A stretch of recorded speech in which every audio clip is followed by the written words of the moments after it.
Seperti inilah suasana pemukiman di daerah Cipinang Muara sebelum dilanda banjir. Begitu asri dan bersahabat. Namun semua berubah menjadi petaka saat banjir datang. Begitu banyak warga yang menjadi korban dari bencana ini. Salah satunya adalah Ibu Yani, seorang ibu yang bekerja sebagai kuli cuci di rumah tetangganya. Kini Ibu Yani hanya tinggal bersama anak-anaknya karena beliau sudah pisah dari suaminya. Untuk menghidupi keluarganya, Ibu Yani hanya mengandalkan tenaga sebagai kuli cuci. Namun tak jarang, beliau dibantu oleh tetangganya yang begitu baik. Saat ini, dikala rumahnya kebanjiran, beliau tetap semangat dalam menjalani hidup ini.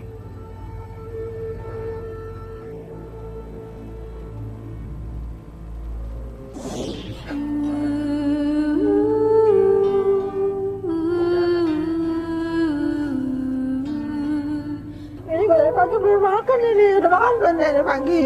Belum makan dari pagi. Iya. Kok belum makan? Hah? Kenapa nggak makan? Nasi ada cuma lauknya nggak ada. Itu ada saya beras perah itu saya makan.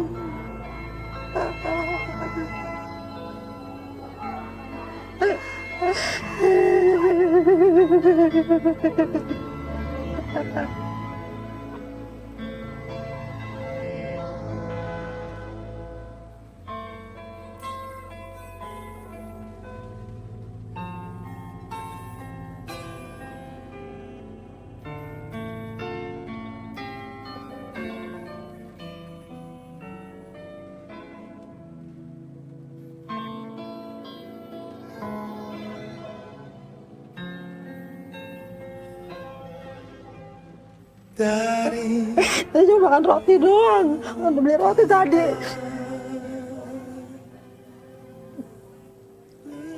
Kadang saya dikasih sama orang depan.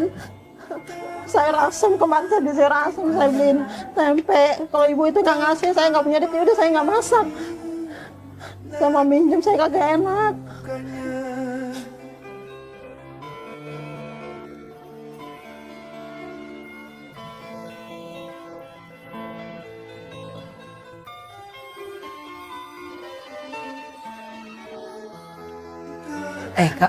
Kamu mau makan apa nanti sama Kak Olga? Ntar makan sama Kak Olga bareng ya. Ya. Bareng-bareng makan ya. Saya ganti baju di sana itu masuk angin. Sampai kering lagi. Belum makan, banjir-banjiran, hujan. Iya. Tadi kita Belum makan ini dia. Tadi kamu kemana? Mama kamu pingsan, kamu lari lagi bukan bantuin mama kamu. Hah? Nggak tahu. Nggak tahu. Kenapa kamu langsung lari pergi gitu? Kak Olga ditinggalin. Tadi nyari kakak ya? Nyari kakaknya. Kakak. Tapi kakaknya nggak ketemu. Kakaknya nggak ketemu. Emang kakak kamu di mana? Oh lagi main juga. Terus nggak ketemu sekarang? Kangen sama bapak nggak? Kangen. Tadi saya sempat nanya katanya bapaknya kerja di Rawamangun ibu ya? Iya. Rawamangun terus dia kayak nganterin air mineral gitu. Jadi kalau misalkan keluarga ini pengen ketemu sama bapaknya, semua pada ke Rawamangun kan? Iya. Berarti kalau saya tidak salah ya, kabar yang saya dengarkan Bu, dulu Bapak bisa dibilang orang hebat. Dalam arti punya duit, ya kan, dapat cewek ini cewek itu, ya kan, mabok-mabokan. Dulu ya Bu ya, ya kan, pekerjaannya juga cukup lumayan. Iya. Akhirnya maaf bukan saya takabur mendulukan Tuhan, akhirnya sama Tuhan ditegur. Iya. Bapak dijadikan orang susah lagi, yang tidak punya duit, yang tidak punya apa-apa. Iya. Karena apa itu? Karena seorang perempuan dan menjolimi ibu. Dan akhirnya hidupnya dia susah lagi. Iya. Dan akhirnya bapak maaf, dia menjadi seorang pemulung. Iya, Karena sekarang udah. menyakiti hati ibu. Iya. Ya. Jadi buat pemirsa di rumah dimanapun berada, saya mengingatkan lagi ini sebagai contoh atau mungkin catatan Olga ini adalah sebagai pelajaran buat pemirsa catatan Olga dimanapun berada. Ya, saya mengingatkan jangan pernah lupa kalau kita dikasih rezeki sama Allah, manfaatkan dengan baik, manfaatkan dengan positif.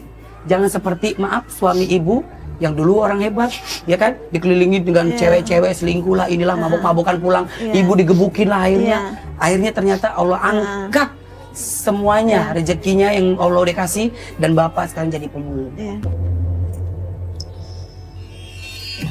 Astagfirullahaladzim. Mudah-mudahan ini tidak terjadi lagi kepada siapapun. Ini adalah peringatan buat kalian semua. Jaga dan manfaatkan rezeki yang Allah udah kasih. Iya.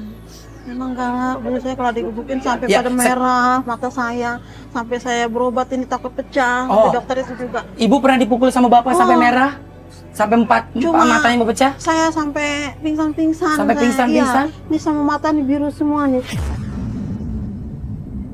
Saya lari ke dokter ini Gudang Seng. Ibu matanya pecah nggak, dokter tuh bilang? Ya nggak tahu. Cuma ini pada lecet semua nih di sini. Ini merah, ini hitam segini saya. Waktu itu saya dihajar. Iya.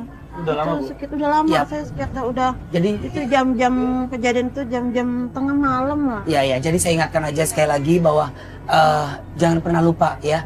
Iya. Di saat kita lagi bahagia, kita punya semuanya, dan ingat ya, jangan pernah lupa. Dan akhirnya ibu tetap berusaha untuk memberikan yang terbaik kepada suaminya, Bu ya. Sekarang kan suami kan lagi sakit stroke katanya pemirsa. Emang saya selalu kasihan. Kadang kasihan ya, Bu ya.